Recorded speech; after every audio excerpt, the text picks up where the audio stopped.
Alright, here are 10 tips and tricks that helped me during my playthrough of Separate Ways in the Resident Evil 4 remake. Let's get into it. Alright, tip number 1.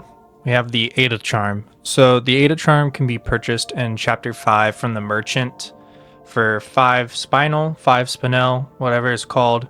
But you're going to want to make sure you save up some Spinel, do some merchant contracts or something. So what this charm does is it essentially gives more use to Ada's grappling hook. When a shielded enemy comes about, and you will see a prompt when you have this charm equipped that says press X or A or whatever you're playing on, and you can grapple their shield away, and it will give them a little stagger, so you can either run past them or it'll give you some time to shoot them. This charm is useful, especially on hardcore and professional, because you don't have to waste so much ammo dealing with the shield. You don't have to waste the shotgun ammo blasting away the shield. You don't gotta waste none of that, none of the ammo.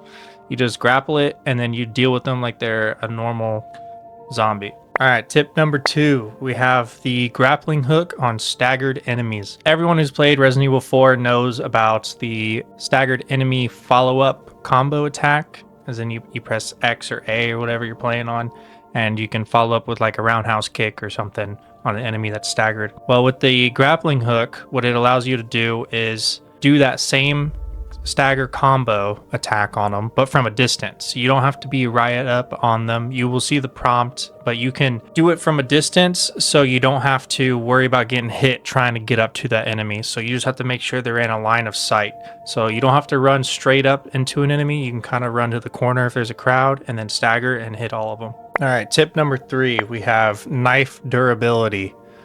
Out of everything to upgrade in the game, especially on hardcore and professional, when ammo is very scarce, healing items are scarce, equipment's just, everything's scarce, right? You're not going to have much of anything. Is knife durability you want to upgrade first. Knife durability is so underrated. Most of the time it's really nice to upgrade some power or knife power, but if you have that knife durability low, that knife power is not going to do much because it's just going to break faster.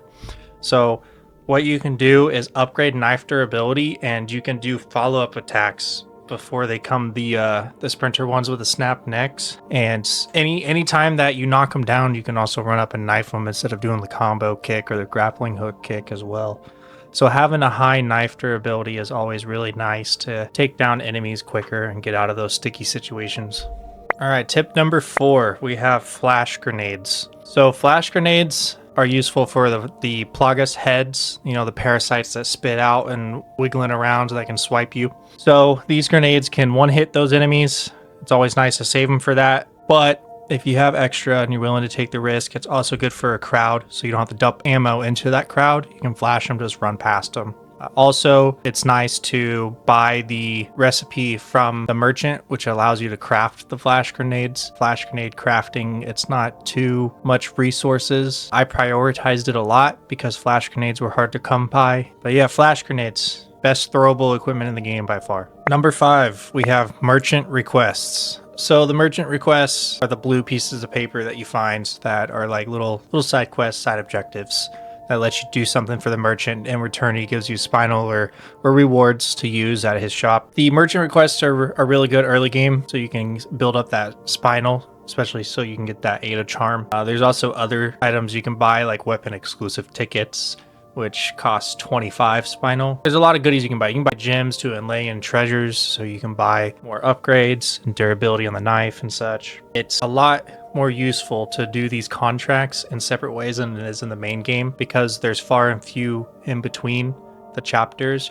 and it'll really help on that second run as well. All right, coming in for tip number 6. When you start upgrading your weapons, don't upgrade the TMP first. The TMP is a very fun weapon to use, very easy to use. You just spray it. Why I say don't spend your money upgrading it is because the TMP is best used as a stagger weapon, and a stagger weapon does not need high damage to be effective. If anything, upgrade the reload or ammo capacity. Upgrading the damage is useless when when you're only using it as a stagger weapon, because all you need to do is shoot them a few times and not kill them, but just enough so you can get your hook shot in or a knife stab in. But yeah, tip number 6, don't upgrade the TMP right away. Coming in at tip number 7, buy and sell whatever you want. The long-term commitment doesn't matter. The DLC is short. It's not near as important as the main game. There's not a lot of weapons options. There's only one shotgun. So if you want to upgrade the shotgun, go all in on it. It's the only shotgun you're going to get. There's 2 snipers.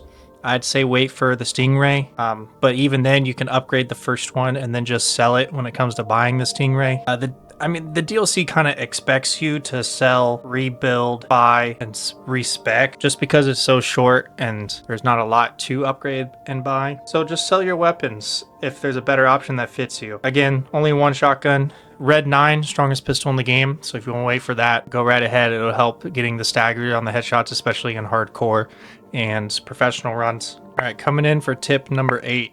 Movement upgrades. So in my opinion, movement upgrades are the most important upgrades in the game. And what I mean by that is the faster reloads. The faster reloads are extremely helpful for getting off those quick reloads when you run out of ammo or you're in a tight spot surrounded by enemies. Also the Ditman shotgun, the little shotgun charm you can buy from the merchant, that's extremely helpful if you're trying to speed run. It is just a small little boost, but every little movement upgrade helps. All right, tip number 9. This is more boss specific for like one scenario in the game. There are a couple other areas where this is kind of helpful, but this is more niche than the other tips and tricks. Grappling and the El Gigante fight. So I can't remember what chapter it is, but you'll come across El Gigante where you have to fight him, and it's in like the farm area of the village. And I found myself, especially on the hardcore run, running out of ammo fighting him. But if you grapple onto all the buildings around, he will smash them, and there's ammo in those buildings that will drop after he smashes them. Also, getting these high grounds will help targeting the parasite on his back as well. And for tip number 10, some enemies are meant to be ignored, so just grapple away from them. So like I was saying with the Heligante fight, there's some other areas in the game that also allow you to grapple up on ledges, and it's always best when those are seen that you just take the opportunity to grapple up and get away from enemies instead of wasting that precious ammo and potentially having to waste resources or healing items. The grapple is very much a gimmick in most parts of the game, but this is where it shines the most outside of the Ada charm, is being able to grapple on top of ledges and areas to get away from enemies. So when you have the opportunity to click that right bumper, use it. And that's 10 tips and tricks to use while playing Separate Ways in Resident Evil 4 Remake.